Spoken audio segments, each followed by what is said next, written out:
Hello guys, welcome to my YouTube channel. So ये है chapter 3 का पार्ट 2। सो क्योंकि वो वीडियो बहुत ही लंबी हो गई थी तो I thought to split into two parts. Okay, so I was talking about financial statement, profit and loss statement, balance sheet and cash flow statement. So this particular part has accomplished in last video. Let's talk about the next part. Okay, so what is next thing? Stand alone and consolidation.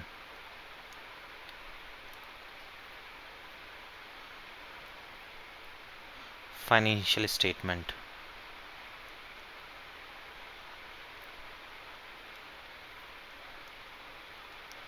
Okay, let's understand about these two factors कि भाई stand alone और consolidation financial statements क्या होते हैं. So large company आउन often आउन other companies called subsidiaries. बहुत सारी कंपनीज होती है ना, वो दूसरी कंपनीज को भी आउन करके रखती है. जैसे कि मान लो कि हमारी टी सी एस है.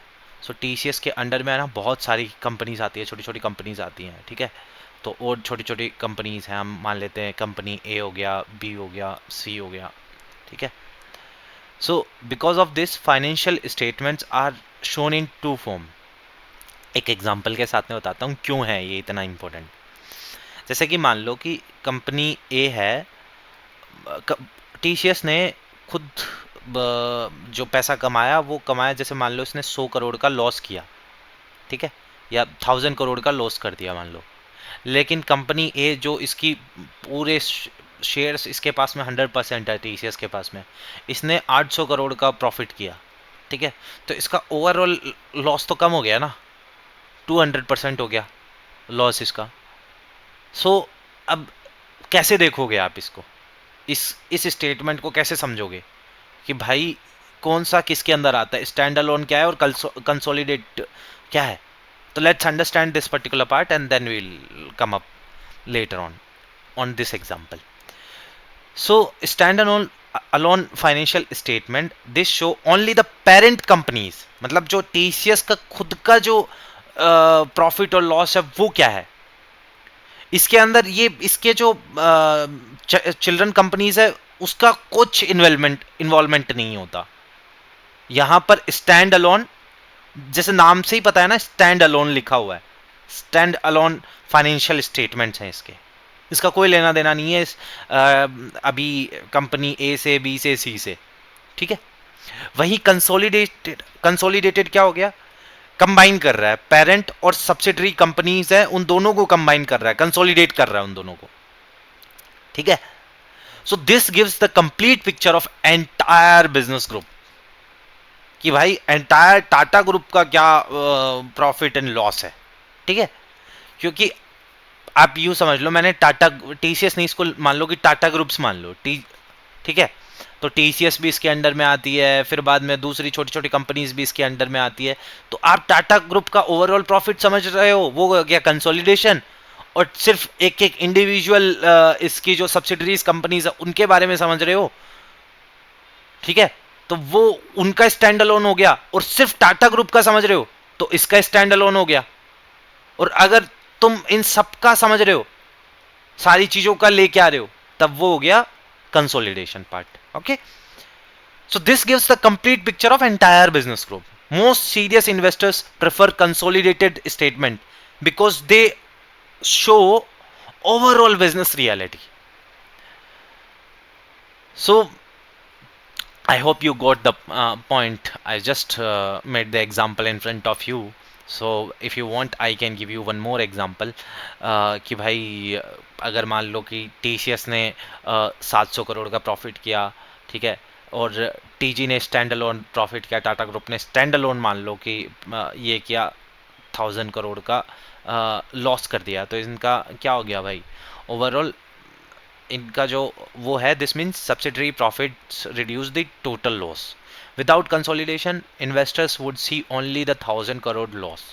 ये स्टैंड अलोन में लॉस ही दिखेगा आपको, and may misunderstand the business condition. Okay, sometime.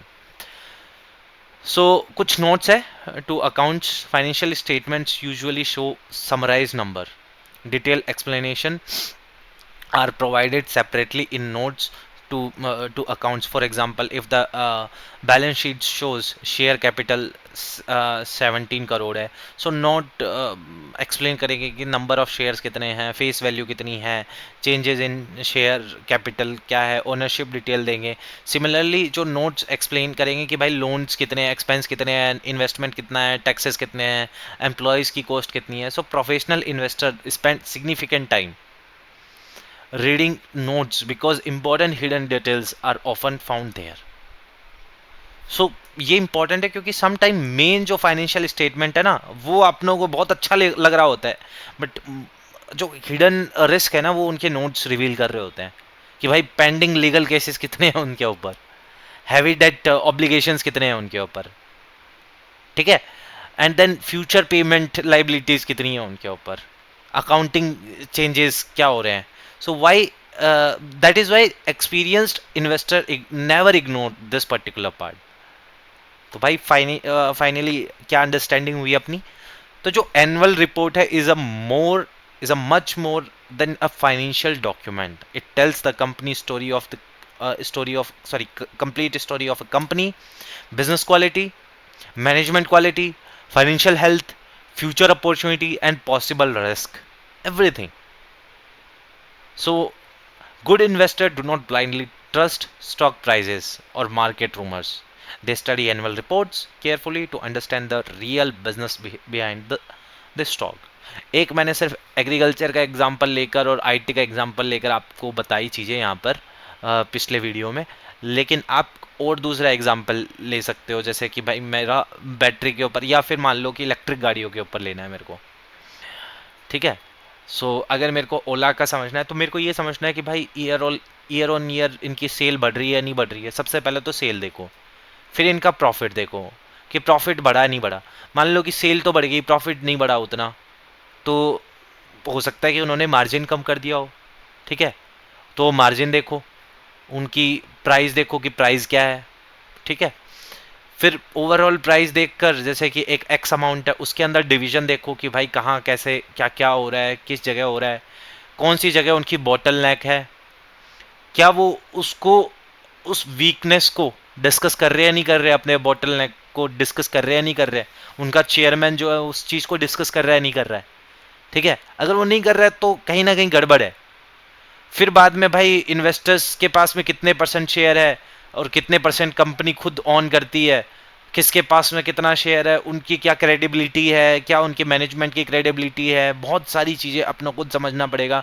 फिर इकोनॉमी वाला पार्ट देखना पड़ेगा कि गवर्नमेंट सब्सिडी दे रही है नहीं दे रही है इसके ऊपर, और फिर बाद में किस तरीके से एक्सपोर्ट्स हो रहे हैं, क्या फ्यूचर पर्सपेक्टिव है इसको लेकर, क्या कंपनी कुछ इनोवेशन कर रही है नहीं कर रही, खुद की इंडिजीनियस बैटरीज और मोटर्स बीएलडीसी मोटर्स बना रही है नहीं बना रही है, खुद के जो पार्ट्स है वो क्या दूसरी कंपनी से या दूसरी कंट्रीज से इंपोर्ट कर रही है, उस कंट्री का जिस कंट्री में ये जो कंपनी है उसके साथ में क्या रिलेशन है, क्या वो मतलब बहुत ही फर्जाइल रिलेशन है या स्ट्रॉन्ग रिलेशन है, कल ना कुछ हो गया तो उनका मतलब कैसे वो सप्लाई चेन इस्टेब्लिश करेंगे, ठीक है.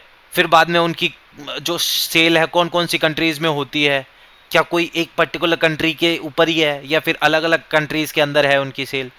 तो ये सारी चीज़ें समझना बहुत ज़रूरी है, ठीक है. It usually takes time, I know, but yeah it all upon कि कितना आपको बिजनेस का सेंस है.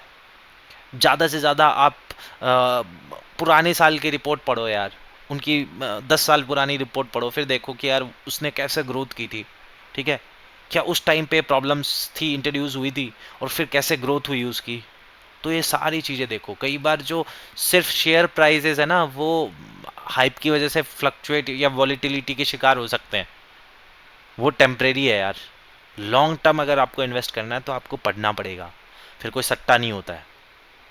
और डोंट बी ए स्पेकुलेटर. ये जो शेयर मार्केट के बारे में जो कई लोग कंपनीज के बारे में जो ये देखते हैं ना टीवी वगैरह में और उसके बेसिस पे करते हैं ट्रेड या इन्वेस्ट, वो भाई सब मार्केटिंग स्टंट्स हैं और कुछ नहीं है। आपका सारा पैसा कैसे जाएगा आपको भी नहीं पता चलेगा। So be a smart investor and read the annual report before doing anything. Okay, have a great day. Bye.